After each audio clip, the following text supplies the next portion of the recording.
Nós vivemos no Brasil uma situação extremamente absurda, que é um Congresso Nacional totalmente irresponsável com as questões do país. Os parlamentares federais, infelizmente, só se preocupam hoje com as suas emendas e ficam fazendo chantagem com o governo federal em relação a isso. Olá!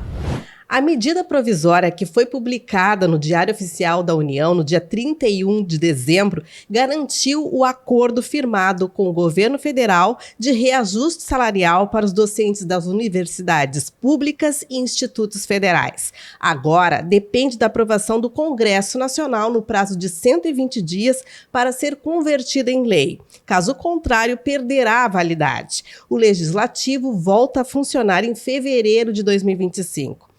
E quem vai trazer mais detalhes sobre os desdobramentos deste acordo salarial é o professor Eduardo Rolim de Oliveira, diretor tesoureiro da Adurga Sindical. Olá, professor Rolim, bem-vindo ao nosso programa. Olá, Simone, é um prazer estar aqui de novo conversando contigo, principalmente sobre um tema desse tipo aí, né? Então, e é isso mesmo, professor, o reajuste ele está garantido e o pagamento depende da aprovação desta MP no Congresso Nacional? Vamos dizer assim, a medida provisória, quando ela é publicada, ela vira lei, instantaneamente. Então, a partir de 1º de janeiro, já está em vigor todas as mudanças de estrutura de carreira, etc.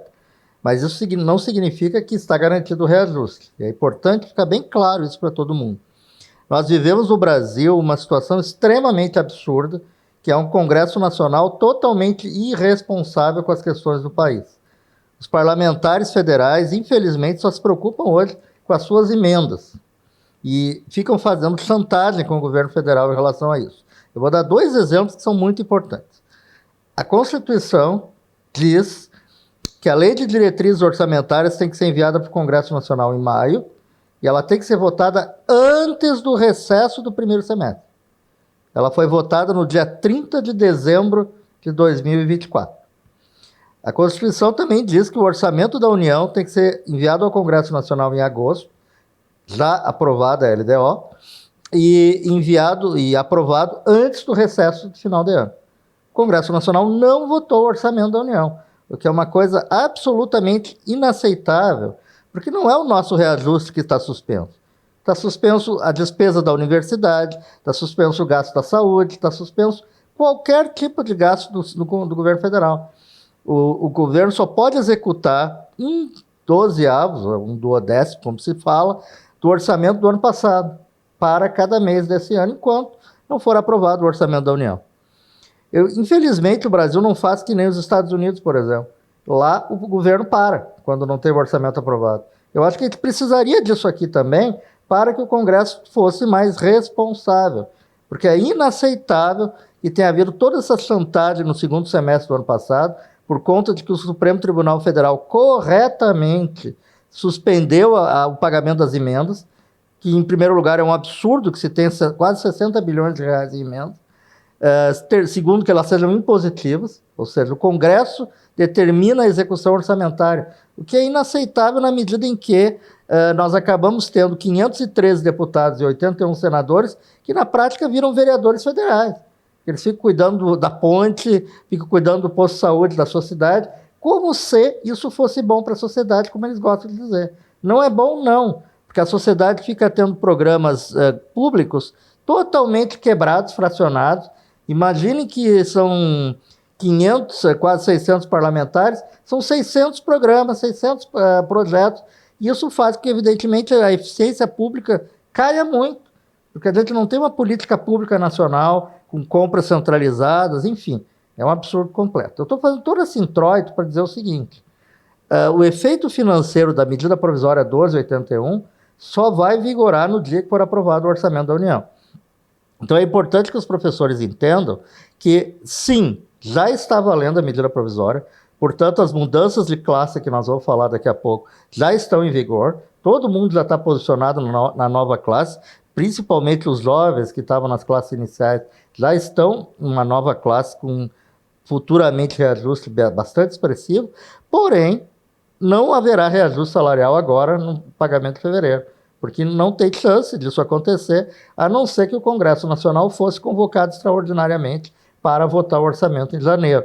Isso não vai acontecer, primeiro, porque se acontecer, eles vão primeiro querer cobrar pagamento de emendas, vão querer que o Supremo Tribunal Federal pare de cobrar a transparência que ele está exigindo para poder votar. Então, nós temos um Congresso que só vota mediante pagamento de emendas parlamentares. Isso é totalmente absurdo. O que vai acontecer provavelmente?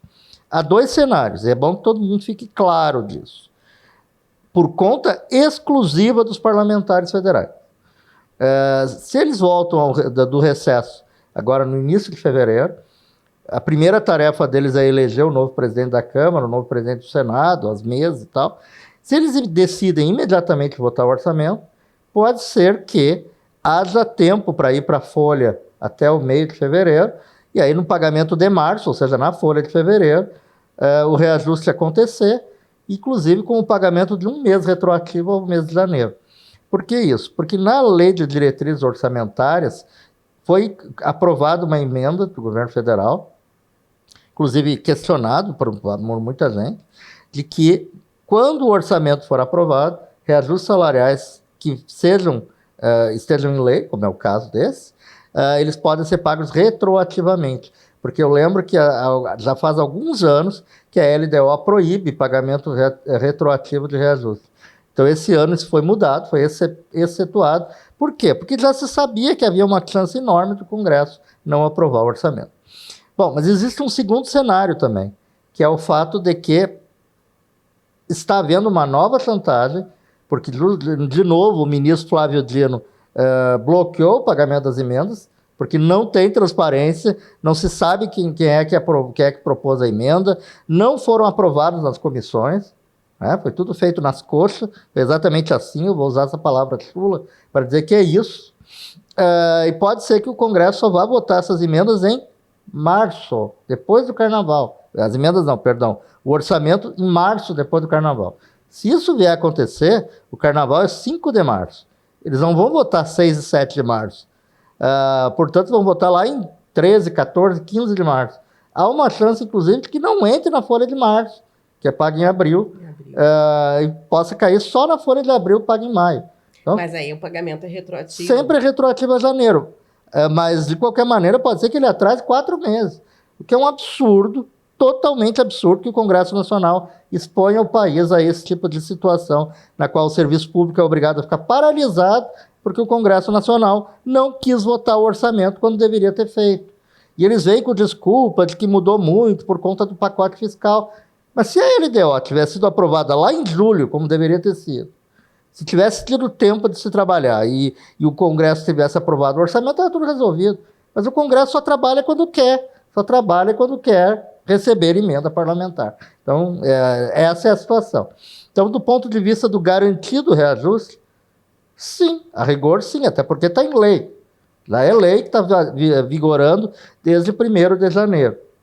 Porém, tem um artigo lá, o artigo 215, que é o último artigo da medida provisória, que diz que o efeito financeiro, não o efeito da medida provisória, mas o efeito financeiro dela só vigorará no dia que for aprovada a LOA de 2025.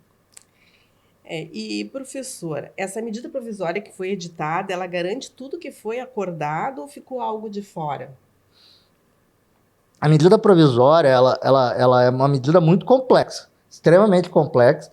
São mais de 70 capítulos, quase 1.000 páginas. Então, eu vou te dizer assim, a gente consegue analisar tudo rapidamente? Não, mas o máximo que a gente fez para analisar, a gente conseguiu ver que, do ponto de vista financeiro, dos reajustes salariais que a gente acordou lá em 27 de junho, sim, os novos anexos da Lei 12.772, o anexo 3 e o anexo 4, que dão os vencimentos básicos e a restribuição por titulação, estão plenamente cumpridos, então o reajuste será exatamente aquele que foi acordado, com todos aqueles valores que a gente pode detalhar, mas principalmente com a criação da nova classe de entrada, né, que agora vai ter o nome de classe A, como a gente pode detalhar depois. Isso tudo está corretamente feito pelo governo. Existem alguns problemas de redação, mas isso é normal numa lei muito complexa como essa, alguns errinhos de nome de classe e tal. Teve uma coisa que nós não concordamos, que é o fato de que o governo revogou um anexo 3A que demonstrava a proporção dos valores da RT e VB. Isso nós vamos tentar reverter com o próprio governo, ou talvez com o relator da medida provisória, mas de resto está tudo corretamente feito. E sobre esta carreira mais atrativa, qual foi o diferencial, professor? Poderia explicar para nós por que se tornou essa carreira atrativa no acordo? Por uma razão muito simples. O salário de entrada de um professor universitário ou do EBTT, ele passa a ser 27% maior do que ele era em dezembro. Então, um professor que ia pensar em fazer concurso público para a universidade ou para o Instituto Federal, ele olhava o salário e dizia, não sei se eu quero esse salário. Agora ele é 27% maior do que ele era. Então, passou a ser uma entrada muito mais adequada para a necessidade que o país tem de ter profissionais qualificados, enfim. Mas eu acho que é importante ficar claro assim, como é que isso foi atingido? Nós demos um reajuste de 27% para quem entrou e reajuste de 9% para quem está no início, por exemplo, da classe de adjunto. É exatamente isso. Isso foi tudo muito bem discutido na época que nós aprovamos o acordo. Como é que nós conseguimos chegar a essa construção da nova carreira? A primeira coisa que nós mostramos para o governo era de que havia uma enorme defasagem salarial, defasagem entre o piso do magistério público em relação ao piso do professor 40 horas graduado da nossa carreira, ou das nossas carreiras. Uma diferença que era maior do que 30%. Então, nós tentamos fazer com que o piso fosse igualado. O piso, inclusive, foi reajustado agora, né, em 6,23%. Passou para 4%, eu não vou lembrar o número agora, mas foi o reajuste 6,23%. O que, evidentemente, aumentaria ainda mais a nossa defasagem com o piso. Então, qual foi a proposta que nós fizemos e que o governo acabou aceitando ao fim e ao cabo? Extinguir as duas classes iniciais da carreira, que chamavam-se A e B no magistério superior, D1 e D2 no EBTT. Esses professores que estão nesses 4 níveis que tinham nessas duas classes, eles foram todos transformados numa única classe, que na época do acordo a gente chamava de classe de entrada, que agora passou a se chamar classe A. Todos que estavam, por exemplo, na classe A1, no magistério superior, ou D1 no EBTT, foi posicionado na nova classe A, cujo valor de salário equivale, fora o aumento salarial que aconteceu agora, à antiga classe B2 ou D2.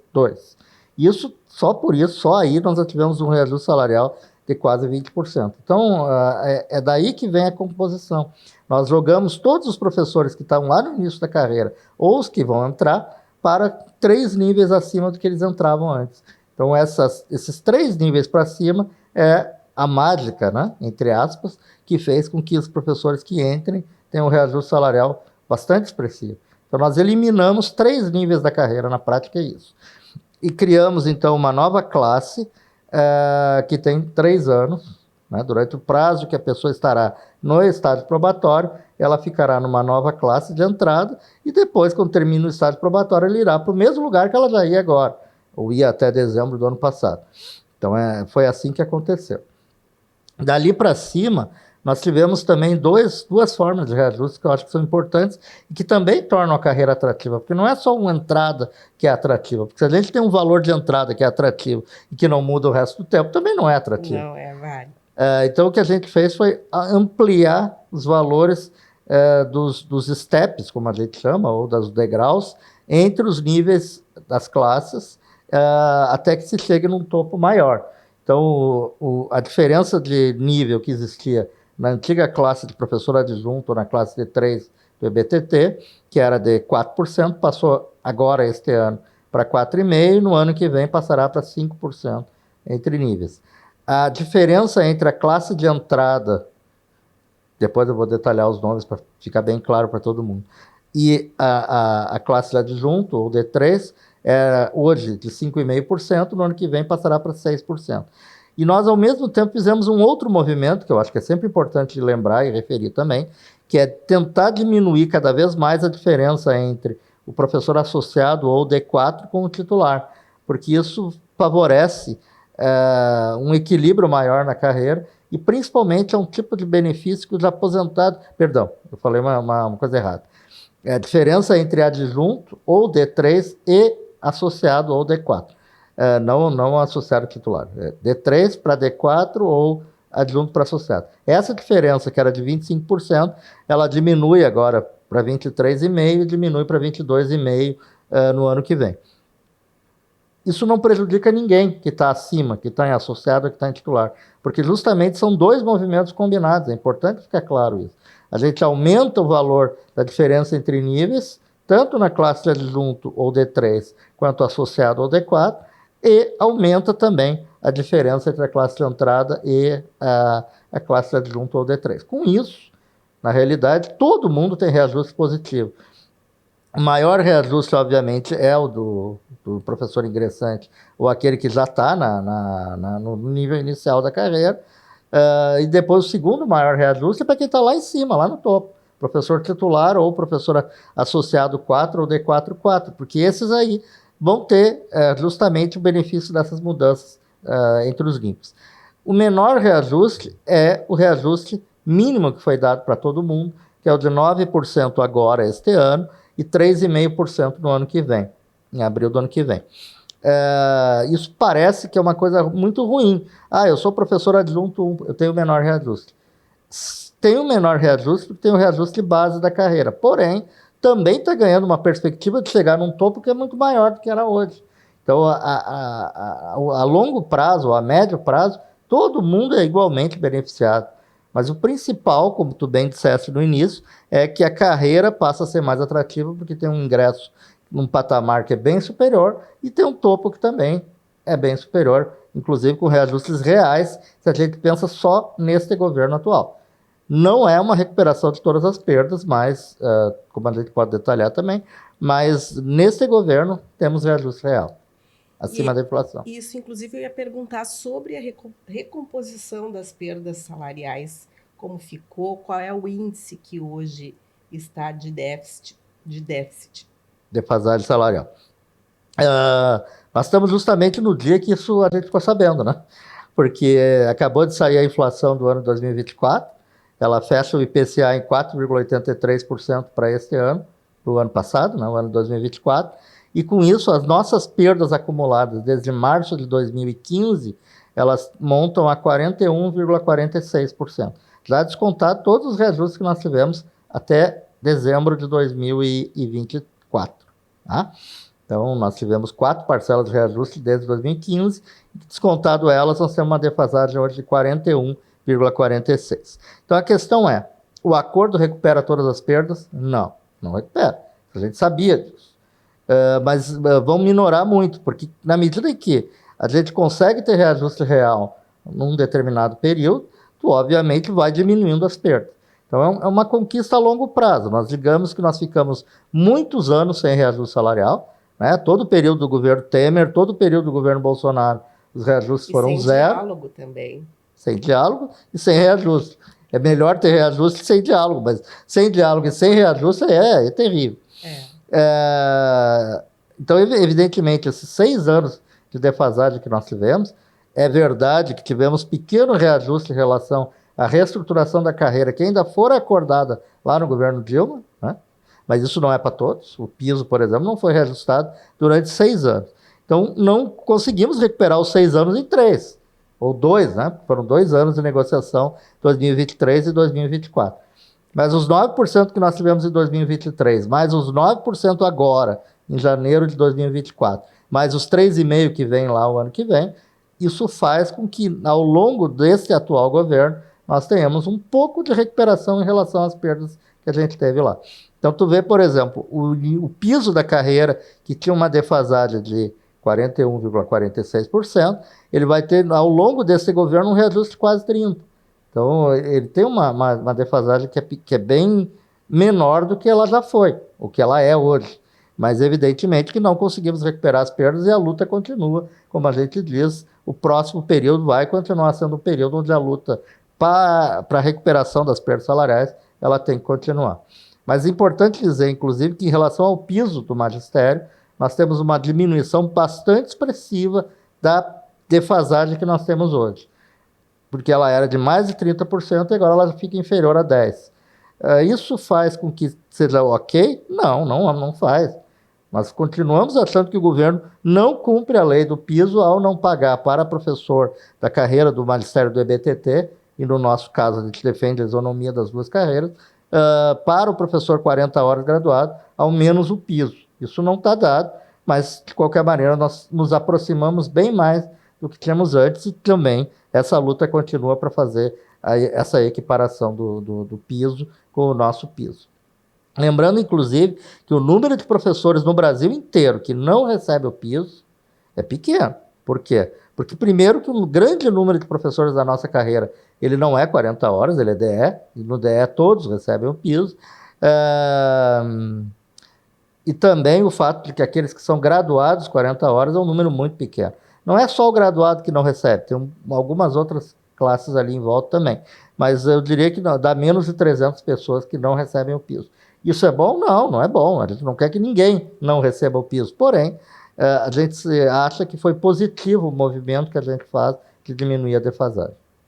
E para os aposentados, o reajuste salarial, como que ficou em relação aos aposentados, professor? Nós temos que diferenciar de quais aposentados você está falando. Isso é uma coisa que eu sempre coloco e é importante que todo mundo preste atenção nisso. Nós temos hoje 2 tipos de aposentados. Os aposentados que têm paridade, integralidade, e os aposentados que não têm integralidade e não têm paridade.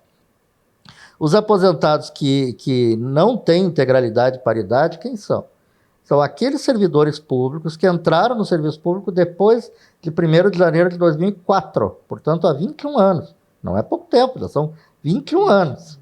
E nesses 21 anos, muita gente entrou e já se aposentou. E essas pessoas estão aposentadas sem integralidade e sem paridade. Então, como é que funciona para eles? Como eles se aposentaram pela média, na mesma regra do INSS, o seu reajuste é dado também pela mesma regra do INSS. Então, por exemplo, esses professores terão agora, hoje, a partir de 1º de janeiro, agora, um reajuste de, se o governo usar exatamente o índice do INPC que fechou hoje em 4,77%, eles terão um reajuste de 4,77%. Assim como no ano passado tiveram um reajuste de 4,6%, mais ou menos, assim por diante. Eles sempre têm um reajuste pela inflação, pelo INPC, medido ao longo do ano anterior, a cada 1º de janeiro, como todo trabalhador que recebe aposentadoria pela iniciativa privada, pelo INSS. Esses aposentados não têm relação nenhuma com o que nós estamos falando aqui, que é a medida provisória 1286.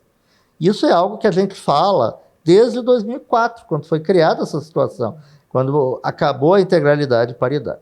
Então, para esses aposentados aí, os que entraram no serviço público a partir de 2004, que eu chamo, no estudo que a gente faz aí, da Previdência, de 3ª, 4ª e 5ª gerações, os aposentados das 3ª, 4ª e 5ª gerações, eles têm um reajuste igual ao reajuste do trabalhador da iniciativa privada. Os aposentados, eu estou falando.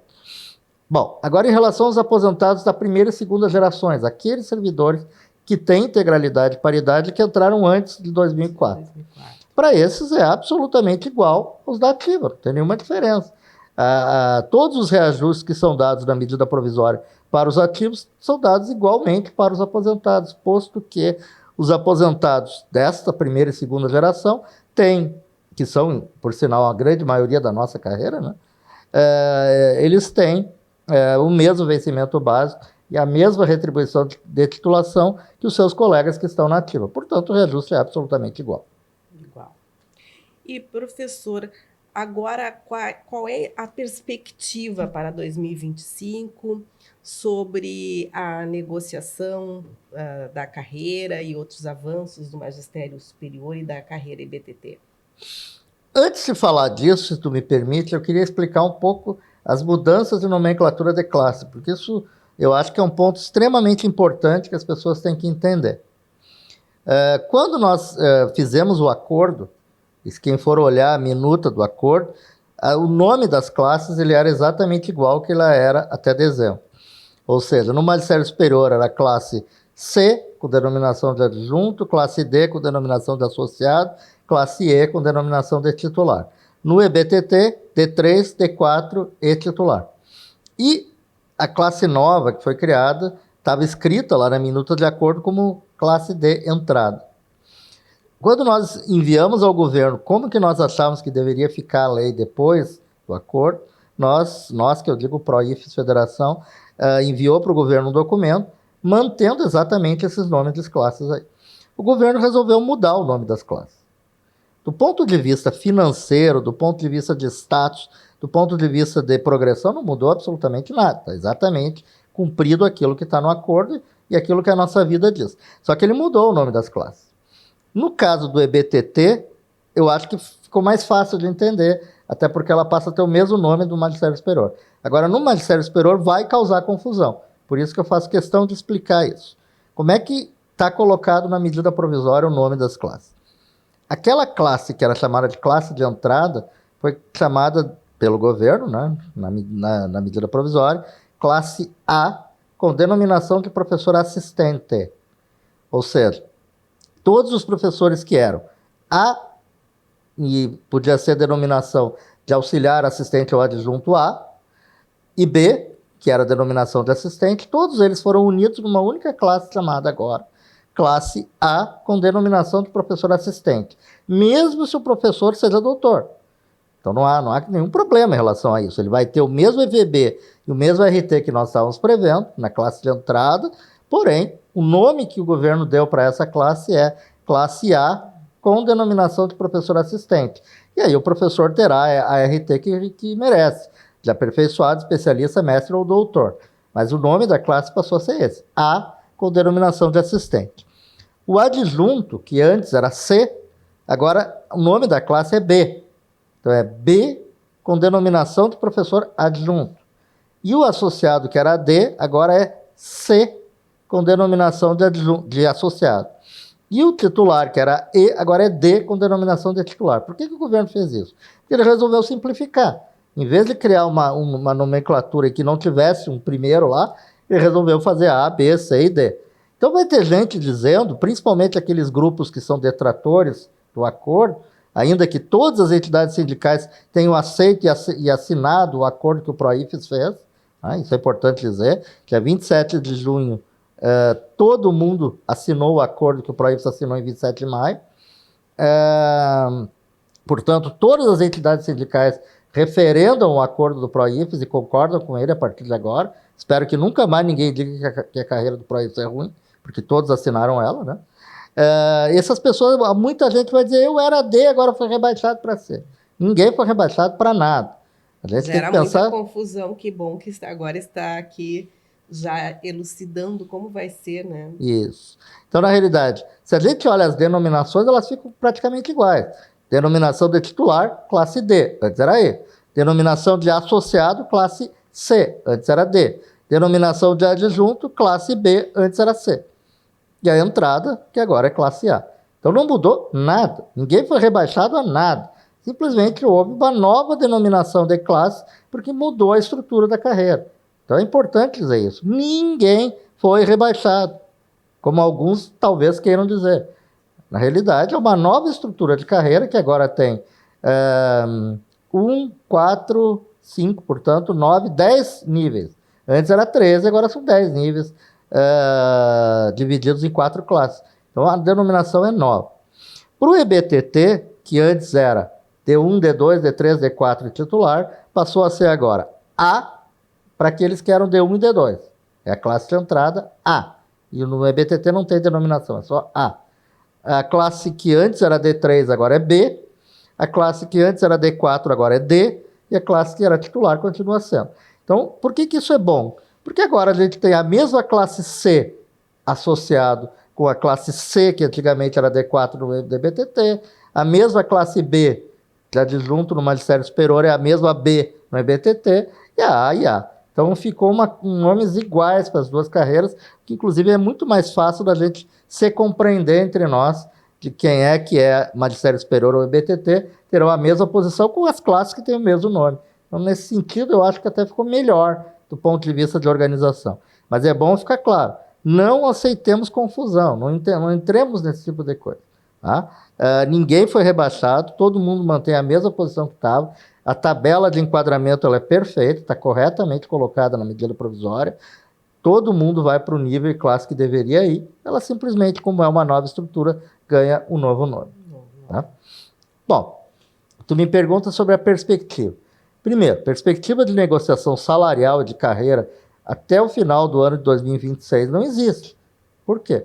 Porque todas as entidades sindicais, todas que assinaram o acordo, assinaram que não discutiremos mais reajuste salarial e estrutura de carreira até o final desse governo. Então, é um acordo que foi feito para 2 anos, para 2025 e 2026.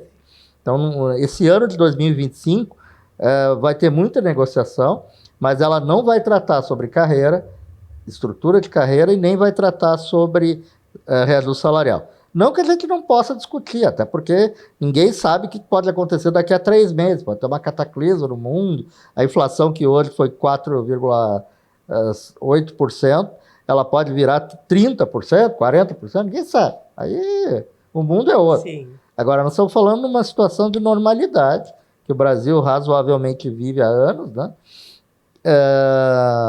Nós vamos discutir no ano de 2026, o que é bom, porque é um ano eleitoral, inclusive, reajuste salarial para 27, 28, 29, etc. E tal, tá?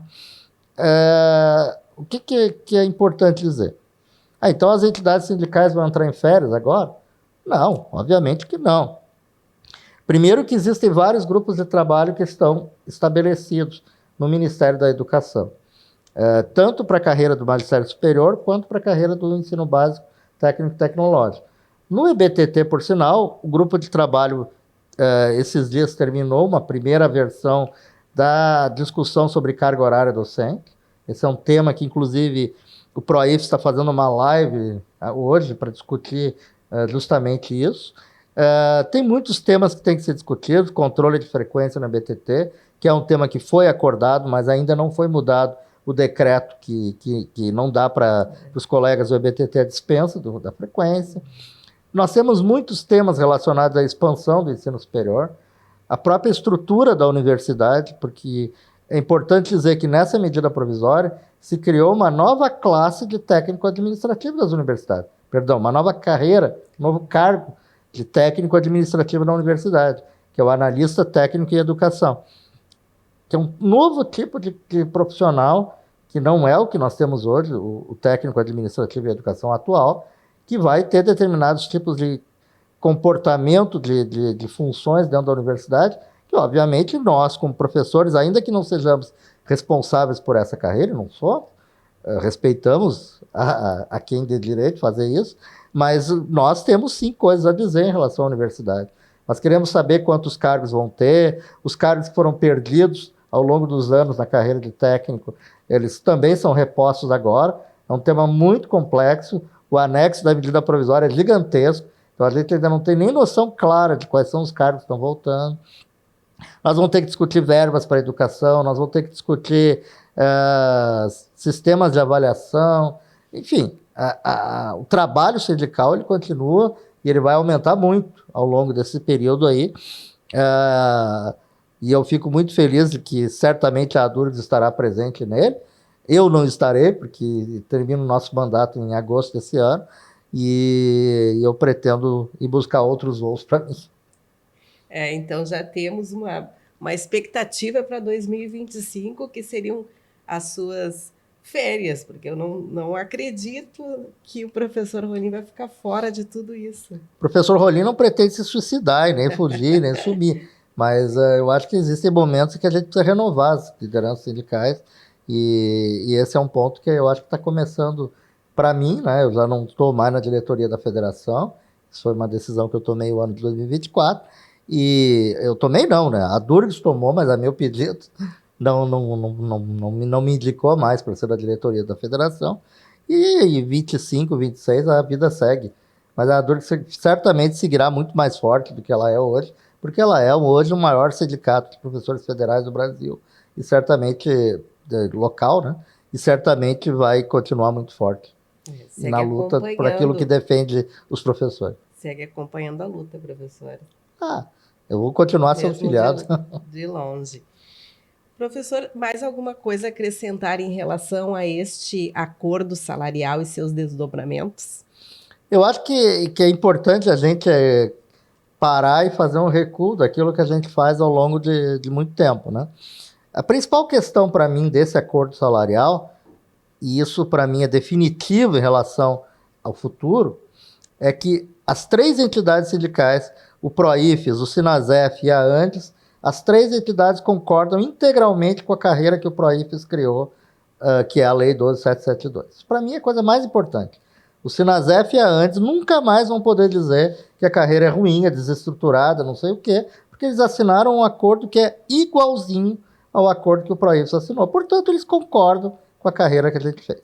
Isso, para mim, é o termo mais importante desse acordo salarial. Ele consagra uma ideia de reestruturação de carreira que nós iniciamos lá em 2007, quando a gente acabou com a diferença entre ativos e aposentados, quando nós acabamos com a gratificação de desempenho a partir do ano de 2008. Nós somos uma das primeiras carreiras, inclusive, que acabou com a gratificação de desempenho. Os técnicos administrativos da universidade nunca tiveram, mas nós deixamos de ter, inclusive em 2011, deixamos de ter definitivamente, né? Quando veio a 12.772. E é tão interessante de mostrar que quem lê a medida provisória como um todo agora, ela está vendo que um grande número de entidades sindicais está fazendo agora, em 2025, aquilo que nós do PROIS fizemos em 2008. Portanto, nós estamos 17 anos na frente de muitas entidades sindicais que agora estão incorporando gratificações de desempenho, principalmente para os aposentados, no caso deles. Isso eu acho que é uma coisa muito interessante, que a gente conseguiu, nesse acordo salarial, seguir no processo de reestruturação da carreira, na qual nós estamos recuperando um passivo gigantesco que nós ganhamos na época do neoliberalismo no Brasil, nos anos 90, quando a nossa carreira foi profundamente desvalorizada. O movimento está completo? Não está. Eu acabei de dizer, há pouco tempo atrás, que a gente está diminuindo a diferença entre adjunto e associado. Essa diferença ela tem que chegar a 10%. Essa é a nossa proposta desde lá, quando a gente começou a discutir a reestruturação da 12.772. Nós achamos que todos os níveis têm que ter 5%, agora eles já terão, chegamos lá, mas a diferença entre classes nós não chegamos lá ainda. Nós vamos ter, a partir de 2026, 6% entre a classe A e a classe B, 22,5% entre a classe B e a classe C e 10% entre a C e a D, para ver como nós ainda estamos desequilibrados na carreira. Nós temos uma massa de gente que fica ali no meio, que tem um pulo enorme para fazer para chegar mais em cima. Então, tem muita coisa que fazer ainda, mas de qualquer maneira, nós temos a absoluta consciência que ao longo desses 20 anos aí, que o PROIFES existe, né? São 20, pouquinho mais de 20, nós completamos 20 anos agora, né? Em outubro de 2024, nesses 20 anos o PROIFES praticamente repôs aquilo que o neoliberalismo nos tirou. Agora, isso é uma luta que continua, até porque nós passamos 6 anos de um trágico governo, que inclusive descobrimos agora que é um governo que queria dar um golpe de Estado, inclusive com o vice-presidente da chapa daquele governo está preso, e, portanto, foram anos muito trágicos para a gente, né? E que a gente está agora recém vendo tudo isso que está acontecendo. Isso pode voltar em 2027? Pode. Então, a luta continua sempre, né?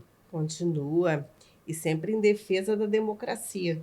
Com certeza. Professor, nós agradecemos a sua participação aqui no nosso programa e um feliz 2025, que seja de muitas vitórias. É o que eu espero também. Eu espero que os professores federais, a Universidade Federal, os institutos federais sejam muito vitoriosos também ao longo desse processo que vai seguir pela frente. Porque o Brasil precisa de nós. O Brasil precisa de democracia, mas também precisa de educação, de serviço público de qualidade, e nós precisamos muito fortemente questionar o que eu já tinha feito aqui. Mas vou repetir, não é possível a gente viver uma situação na qual o Congresso Nacional sequestra uma parcela gigantesca do orçamento da União, impedindo que a gente tenha políticas públicas efetivamente bem planejadas e bem executadas. Então a gente precisa mudar isso, precisamos mudar essa ideia de que o mercado financeiro especulativo manda no país, o mercado acorda de dor de cabeça, o dólar vai para R$7. Isso não é possível. Não é possível mais a gente aceitar isso. O arcabouço fiscal não foi uma solução para o país. Ele não é bom, porque ele trabalha na lógica de que a gente só vai aumentar a despesa aumentando receita. Isso, teoricamente, poderia ser uma boa ideia, mas, na realidade, o problema é que, quando a gente fala em déficit, nós estamos falando de déficit só das despesas sociais. Educação, saúde e segurança, enquanto o pagamento de dívida não está incluído nessa história. Então, muita coisa a gente precisa mudar, mas a principal questão que a gente precisa mudar é o parlamento. Nós temos que olhar para o parlamento em 2026, na eleição, daqui um ano e pouco, e dizer, é preciso mudar forte, radicalmente, esses parlamentares que nós temos lá. Esse é o grande mal que o Brasil tem hoje. Com certeza. Obrigado. E para você assistir o nosso videocast, basta acessar o nosso canal de YouTube da Durg Sindical. Aproveite, deixe o seu joinha, se inscreva em nosso canal. Se preferir ouvir o podcast, acesse o nosso canal de Spotify, acompanhe a nossa comunicação nas redes sociais e também no nosso portal www.adurgs.org.br. Um feliz 2025 e até a próxima edição. Professor, quem luta contigo quando você precisa? A Durg Sindical, à frente das principais lutas e conquistas dos professores federais. Felice.